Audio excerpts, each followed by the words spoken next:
Todd.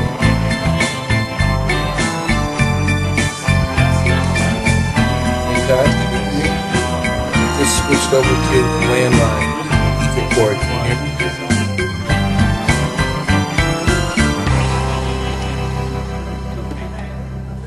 You guys aren't good paper police. We don't have those resources to pay for it, so we want to pay for it. What if I did?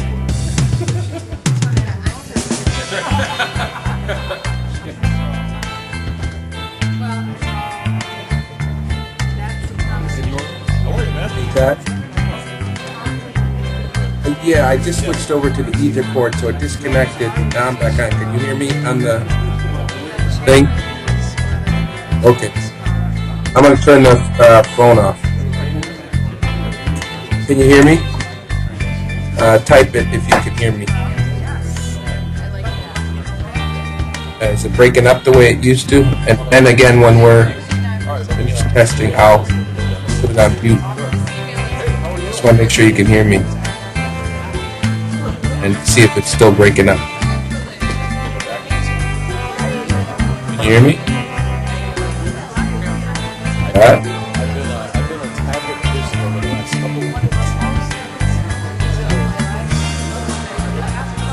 Can you hear me, Ted?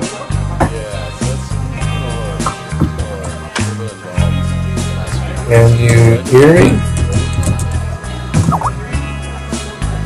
Hello? Hey, Ted, can you hear me?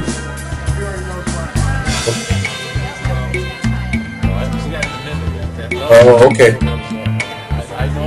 Okay, all right, thanks.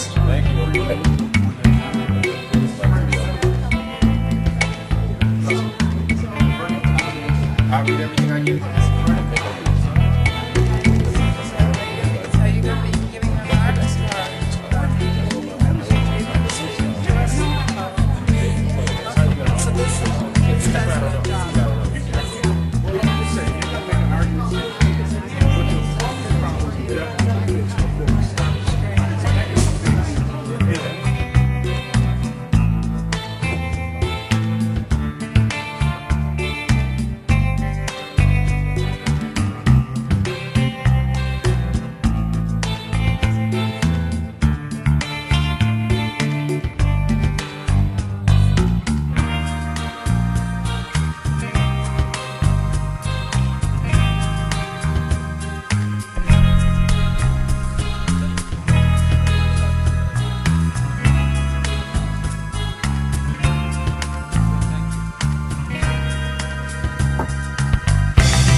raise your thumb so you can see me. All right, there you go. Board of Education meeting is hereby called to order. Thank you all for coming this evening. We have an extensive agenda that we need to get to today. We will start with the act of reverence and pledge allegiance to the flag, led by Commissioner Willa Powell.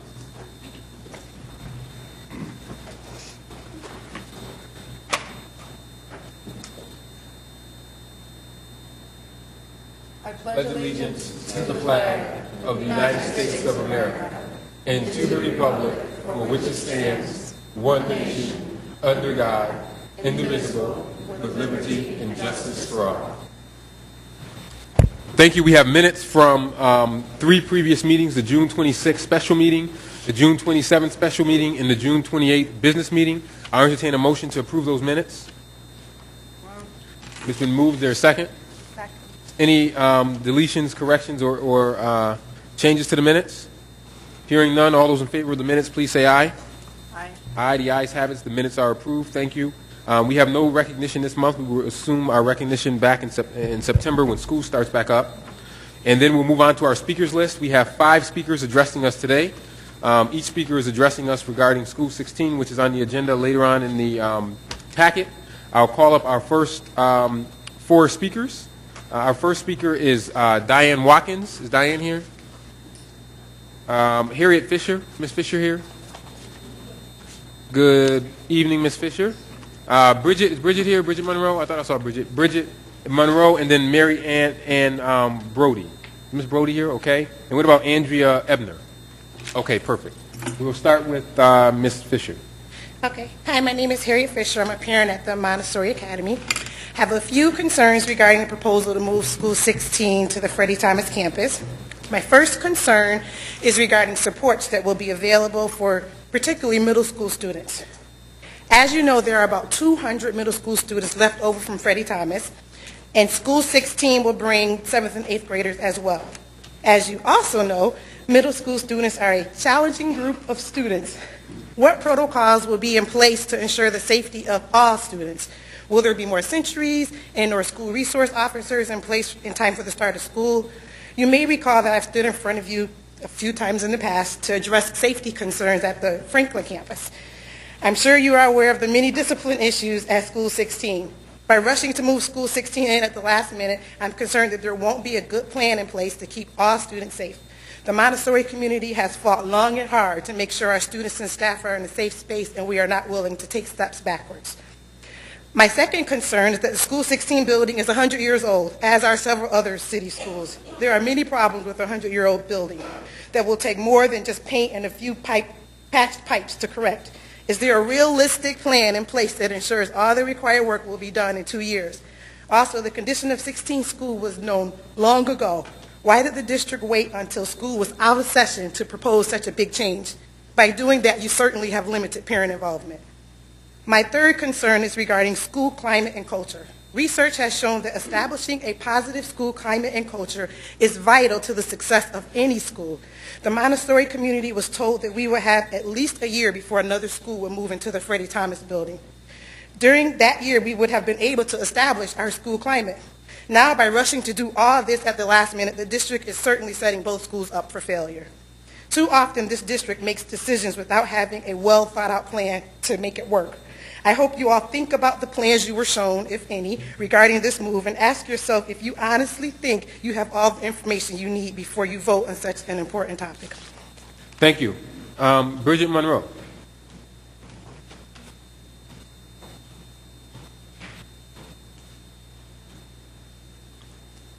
Good evening, Commissioners and Superintendent Vargas. I'm currently the co-president for the Montessori Academy PTA, and I'm here to really echo a lot of what Harriet's saying. Unfortunately, a lot of people couldn't be here today because they're on vacations or otherwise indisposed. One of our primary concerns, in addition to safety and long-term planning, is the fact that what we're hearing now is that there's a possibility of School 16 taking 3 floors of our school. This would completely dismantle the plans that have been put in place for Montessori.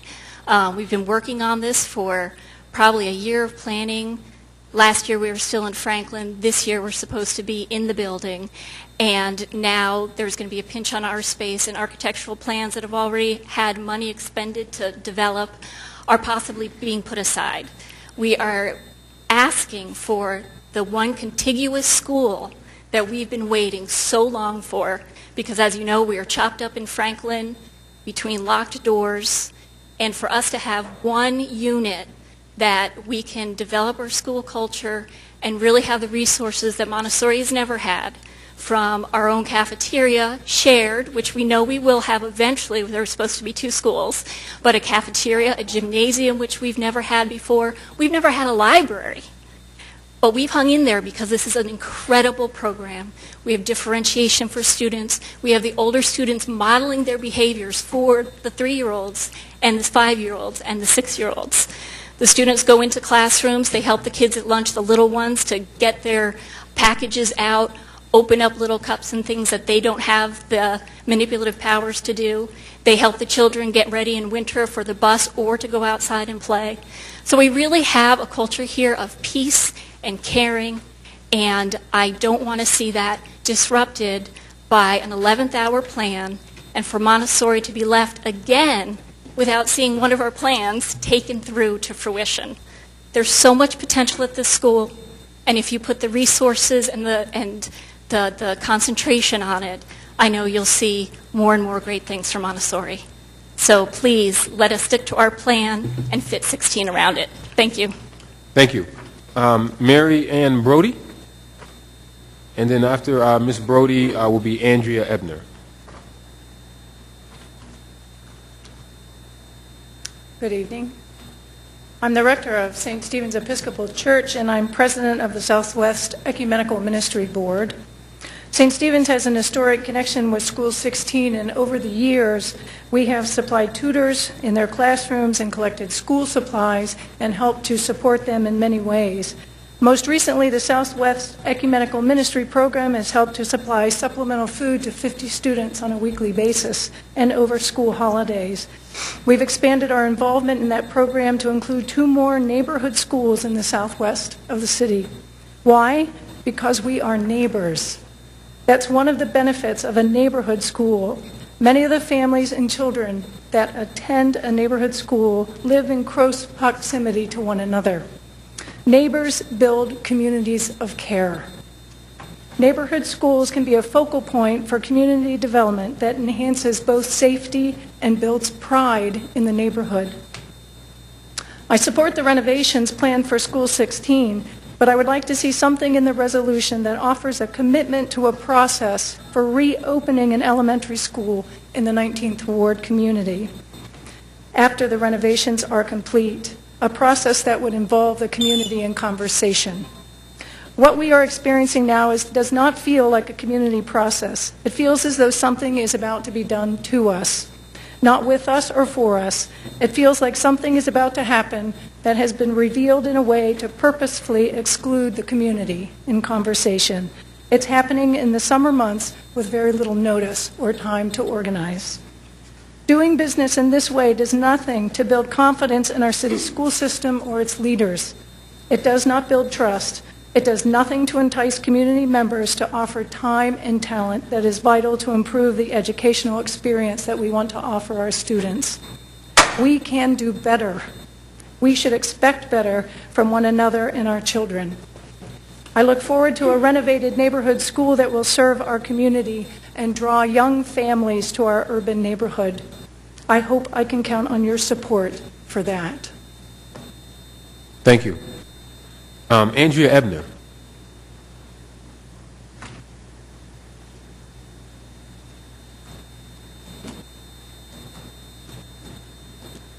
Good evening. My name is Andrea Ebner, and I'm a teacher at John Walton Spencer School number 16. I've taught at this school for 10 years. In recent years, we've had a number of obstacles before us that have made it very difficult to gain any traction toward improvement. However, I remember a time when this was not the case, a time when we were stable and strong, and when our school was a vibrant neighborhood school. School board members and central office staff visited and toured our school because we were doing so well. We had an instructional focus, and the staff was diligent in creating positive and meaningful change. Our staff is still hardworking, dedicated, committed to the success of our students. We work well together. We would like an opportunity to work hard to get back what we once had. We are at an important turning point now. I realize that if we move to the Dr. Freddie Thomas High School, we will no longer have a permanent home. I understand that School 16 on Post Avenue requires significant renovations in order to become operational and safe for children. I also understand that decisions need to be made looking at the big picture. However, it is important not to forget the power of a neighborhood school. When we look at the big picture, the smaller picture often gets lost. As a teacher, I have seen the seriously negative impact of moving away from smaller neighborhood schools. The power of a neighborhood school fosters a healthy and vibrant community. Connections with families and the neighborhood is important to me because it's what benefits children. My hope is that this board will choose not to close School 16 permanently. That would be a travesty, in my opinion, because of School 16's important geographic location, its history as a school with strong community ties, and the fact that current research clearly demonstrates the power of an urban neighborhood school when it's integrated with its families and its community. If our school can be renovated so that students can come back in a year or two, we could again create a neighborhood school model which would not only benefit the children, but the entire community as a whole. Thank you. Thank you. Did Diane Watkins get here? Diane?